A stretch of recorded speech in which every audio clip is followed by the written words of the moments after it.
Hey everyone, in this video I'll show you how to schedule a meeting in Microsoft Teams. Let's get started. First, launch the Microsoft Teams application on your device. You can open it from your desktop, start menu, or taskbar. And after that, go to the calendar tab and locate on the left side of the screen. Then click New Meeting at the top right corner. A new window will appear.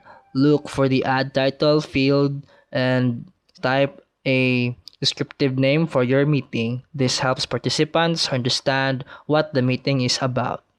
To invite people, start typing their names, email addresses, and phone numbers. In the attendees field, Microsoft Teams will show suggestions automatically, making it easier to select the right participants.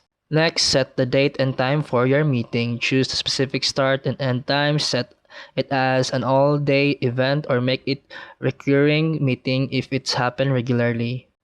Don't forget to include your important details or notes in the description box. Once everything is ready, click Send and Microsoft Teams will automatically schedule the meeting and generate a meeting link. You can then copy and share the link with your attendees. And that's it for today's video. If you found this helpful, please like and subscribe for more videos. See you in the next one.